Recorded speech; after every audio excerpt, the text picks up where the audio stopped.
नमस्कार दोस्तों, स्वागत है आपका बियॉन्ड द ब्लूप्रिंट्स के एक और खास एपिसोड में जो वुमेन्स डे को सेलिब्रेट करते हुए एक यूनिक पर्सपेक्टिव को लेकर आ रहा है। आज की कॉर्पोरेट दुनिया में महिलाओं के इवॉल्विंग रोल के बारे में भी एक इंसाइटफुल पर्सपेक्टिव देंगे। तो चलिए शुरू करते हैं एक ऐसे डिस्कशन के साथ जो आपको इंस्पायर करने के साथ साथ सोचने पर भी मजबूर कर देगा।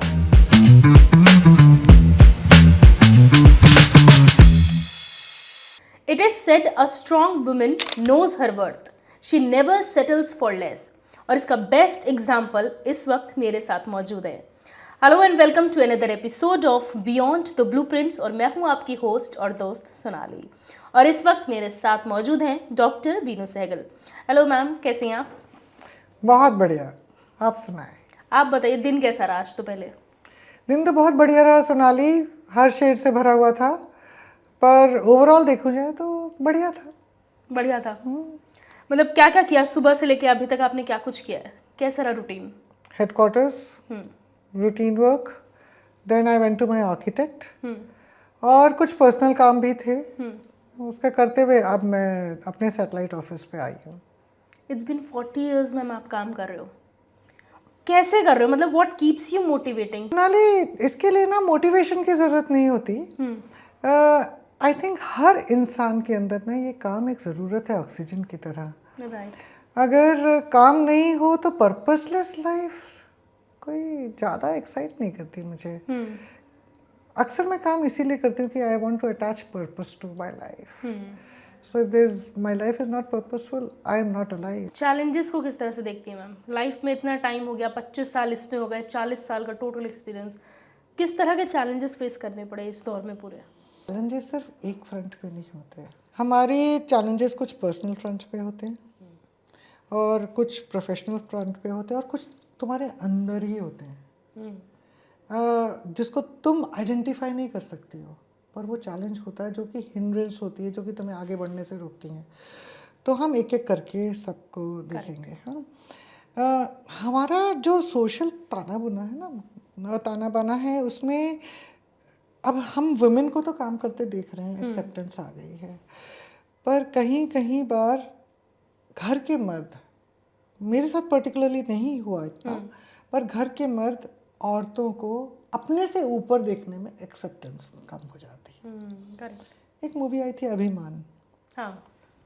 बड़े अच्छे से उस टॉपिक को उसमें उस मर्द का दोष नहीं है, क्योंकि human beings are programmable machines. They have been programmed like that you are the boss. Hindi में बोलते स्वामी, ऑटोमेटिक। अच्छा, ये मेरी परमिशन देने का। हाँ, तो वहाँ पे क्या होता है कि कई बार जब तुम्हारी आत्मनिर्भरता आती है तो परमिशन बाहर चली जाती है, तुम खुद डिसीजंस लेने लग जाते हो, तो कई बार गवारा नहीं होता, तो चैलेंजेस आते हैं, तो उनको आप प्रेम से, प्यार से टैकल करते हैं। ऑफिस में क्या चैलेंजेस होते हैं? वुमन हो और तुम रियल एस्टेट में हो, जो कि तुम्हारे लिए डिज़ाइन ही नहीं किया हुआ है। अब तुम्हारी साइट है यहाँ से 15 किलोमीटर दूर वीराने में, जहाँ टॉयलेट्स ही नहीं है। तुमने जाने से पहले पिए black coffee. Biggest challenge.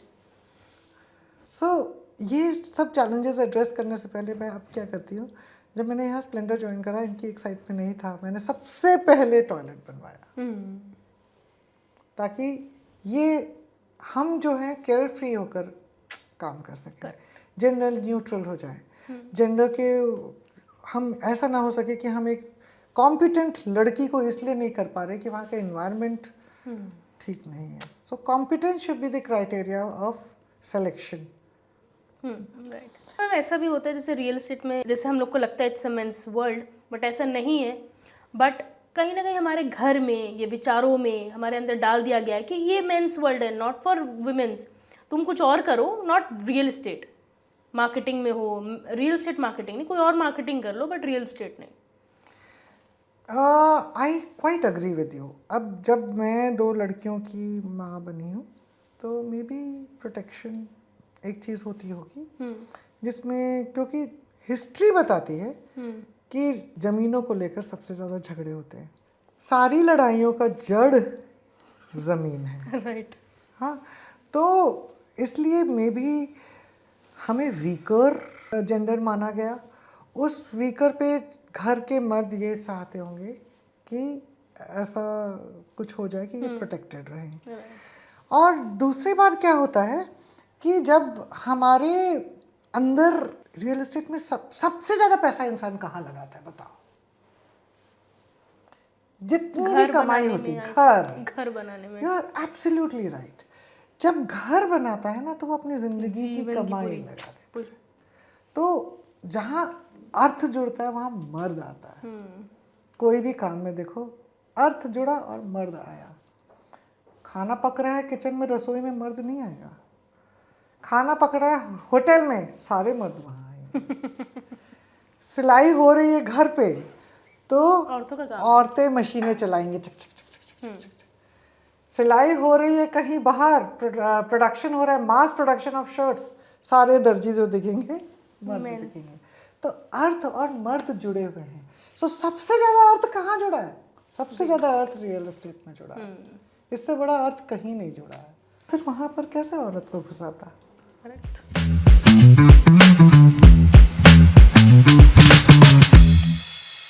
And today with me I have Head of Marketing and PR at ACE Group, Miss Neha Chhachhra ma'am. बहुत बहुत स्वागत है ma'am. Thank you very much. Ma'am, women's day पे स्पेशल अगर आप कुछ एडवाइस देना चाहें या कोई टिप देना चाहें वुमेन्स को तो वो क्या होगी? Think that women need any wishes from anyone. They are blessed in every aspect. They're great at home, managing homes. They're great at the jobs.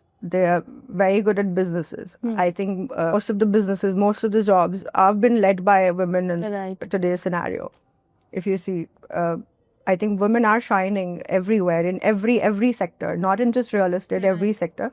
We in real estate sector, we have less percentage of women as compared to other industries. Right. But I really I feel that they can do very good. They can lead this industry to a great extent.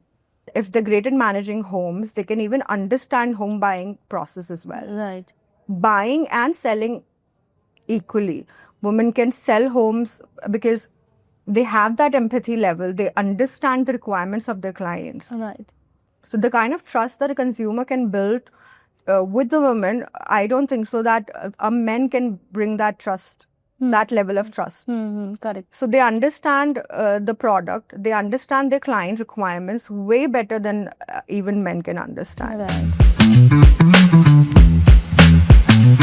समाज में जो हमारी एक धारणा बनी हुई, एक सोच है कि औरत है वो काम करके आएगी लेकिन उसे घर भी संभालना है, लेकिन अगर आदमी आ रहा है तो भाई वो तो काम करके आया ना।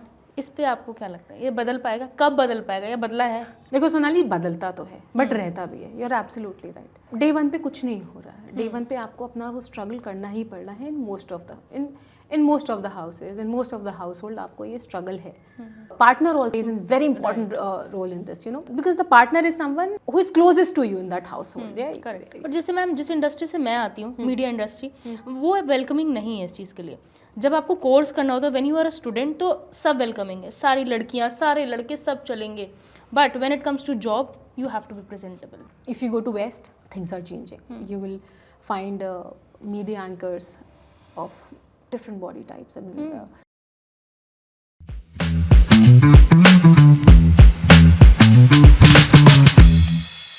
Hello and welcome. मैं हूं सोनाली भदौरिया और आप देख रहे हैं बियॉन्ड द ब्लूप्रिंट्स। और आज मेरे साथ हैं डॉक्टर सोनाली गुप्ता। बहुत बहुत स्वागत है मैम आपका। Thank you so much, Sonali. And it's a pleasure to be with you on this special occasion of the International Women's Day. Thank you so much. Thank you ma'am for coming. तरह के cases आते होंगे, कई तरह के patients आते होंगे। कहीं ना कहीं आज भी ऐसा है कि वुमेन्स को इन चीज़ों से गुजरना पड़ता है, कहीं ना कहीं फैमिली की वजह से या डोमेस्टिक चीज़ों की वजह से ट्रॉमा में हैं। आपने बहुत सही बात बोली सोनाली जी, क्योंकि मैं इसको दो पार्ट में सेपरेट कर पाऊंगी। One is social factors, female जो सोशली ये सब चीज़ें फेस कर रही है।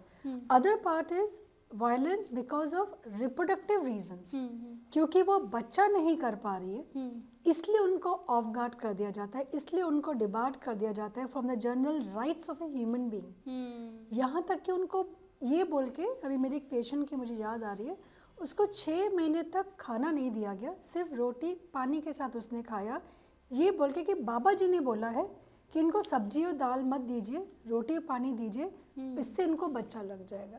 कहाँ तक ये justifiable? It's a human torture. Right. She is been debarred from the right of having food.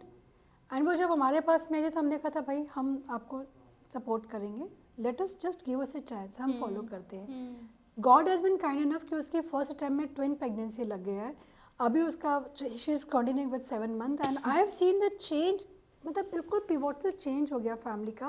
अब वो अपनी मदर इन लॉ के साथ में आती है, वो अपनी गाड़ी से उसको लेके आती है, दूर से आते हैं वो, खुर्जा की तरफ से आते हैं, गाड़ी में लेके आती है, उसका टेक केयर करते हैं, एक एक मेडिसिन को वो लोग रिलीजियसली देते हैं।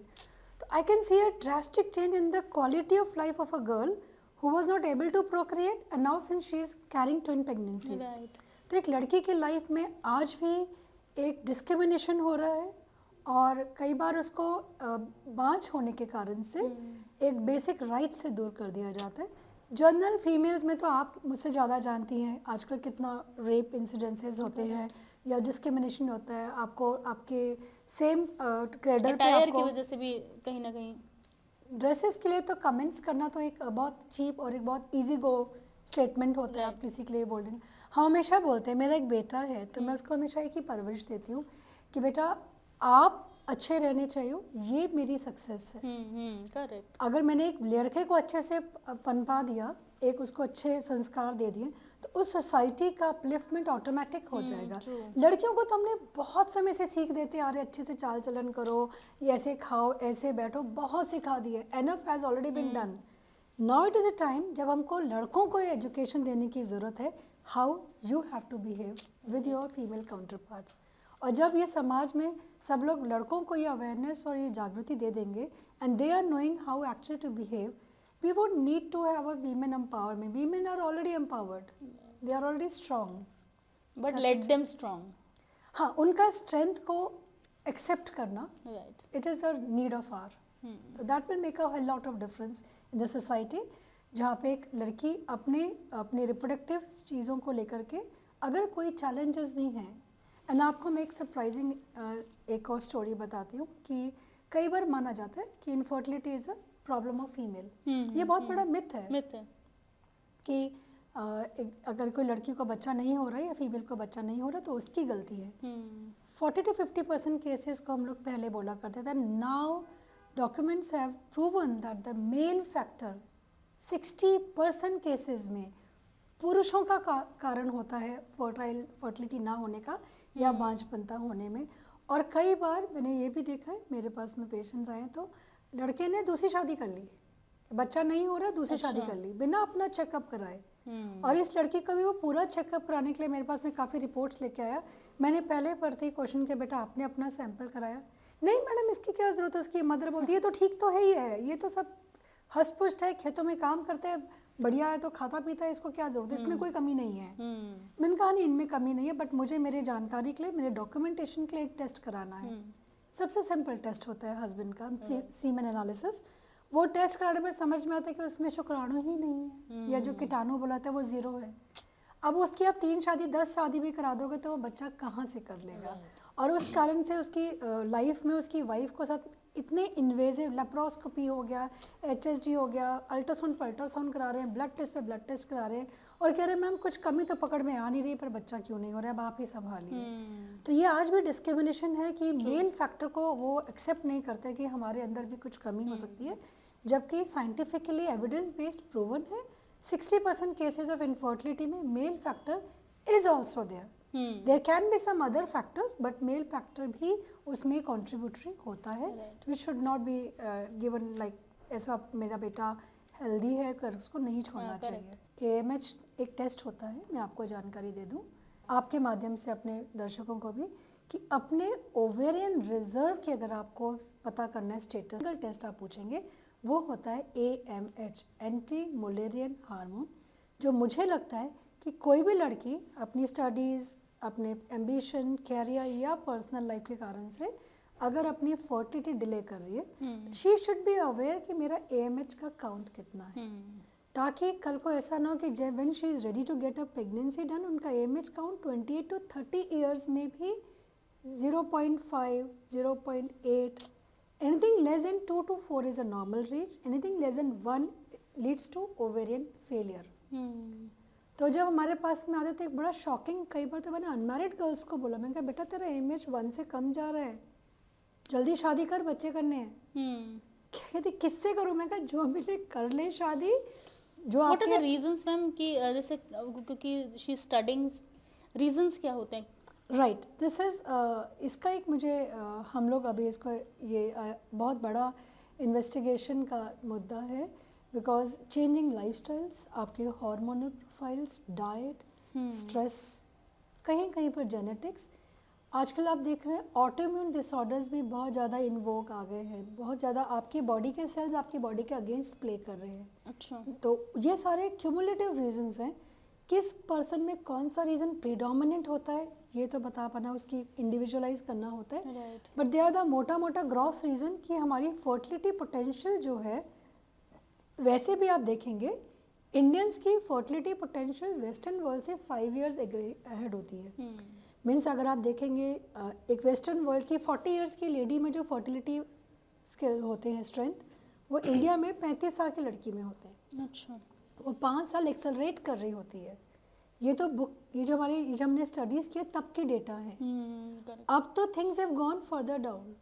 तो हम लोग अपने आप को कंपेयर करते हैं वेस्टर्न वर्ल्ड से कि यूएस में लोग 40 साल में बच्चे करें, मैडम हम भी कर लेंगे। पर नहीं होगा बेटा, बिकॉज यूएस का खाना पीना, रहन सहन, एनवायरनमेंट, AQI सब कुछ बहुत डिफरेंट है। उनकी जेनेटिक्स डिफरेंट है। एशियंस में हमारी जेनेटिक्स, हमारी अपब्रिंगिंग, हमारी डाइट, लाइफस्टाइल और जो चेंजिंग वेस्टर्न मिलावट जो आ गई है, इससे हमारी मेच्योरिटी या फर्टिलिटी पोटेंशियल और कम होता जा रहा है। तो ऐसे में अगर आप अपनी फर्टिलिटी को उनको देखा देखे में डिले करेंगे तो कहीं ना कहीं आप एक अपने चांसेस को थिन करते जाएंगे। और कई केसेस में पाया जाता है कि फिर हमको डोनर साइकिल्स के लिए जाना पड़ता है बहुत यंग एज में। मतलब आप समझेंगे 30-33 ईयर्स में। हम लोग तो अपनी स्टडीज़ ख़त्म ही तब करते हैं। राइट। तब मेरे पास में लड़कियाँ डोनर साइकिल्स करा के फेल होके आ रही हैं कि मैम 2 बार डोनर साइकिल्स कराया। डोनर साइकिल मतलब किसी अन्य स्त्री का अंडा लेके अपने हस्बैंड के स्पर्म से एम्ब्रियो बनवा के अपने अंदर करवाया और वो भी नहीं सक्सेसफुल हुआ। And then they are haunting कि अब मैं कहाँ जाके अपना इलाज कराऊँ, क्योंकि उनके खुद के अंडेदानी तो फेल हो चुकी है, बाहर से अगर अंडा ले रहे हैं वो भी नहीं काम कर रहा है। अब what options do they have? So ये एक बहुत ही एक चिंता का विषय है as far as the fertility of a female is concern. तो आपको एक बैलेंस लेके चलना होगा। मेरा हमेशा एडवाइस होता है अवेयरनेस रखो, इन्वेस्टिगेशंस कराओ, काउंसलिंग कर लो, प्लान करो। राइट। प्लान करो। कैरियर कभी ख़त्म नहीं होता। Career is an ever growing. And fertility या बच्चा करना कोई स्टॉप वॉच नहीं कि आपकी लाइफ रुक जा रही है। आई मेक श्योर कि मेरे पेशेंट्स अगर फर्टिलिटी ट्रीटमेंट के लिए आते हैं, कंसीव करते हैं, they should not take leave from their work. That is one thing which we have to fight also. हम वैसे अपने आप को strong बोलते हैं, वैसे बराबरी करते हैं और प्रेग्नेंट होते ही हम लोग छुट्टी लेने के बहाने बनाएं तो वो कहीं ना कहीं एक हिपोक्रेटिक हो जाएगा. We have to stay strong because pregnancy is not a disease and you are not a patient is my constant say to all my patients. Handful of patients को छोड़ दी जिनको कुछ criticality हो. Majority of the patients they can continue working even with pregnancy, even if they have conceived through IVF treatment or any other fertility treatment.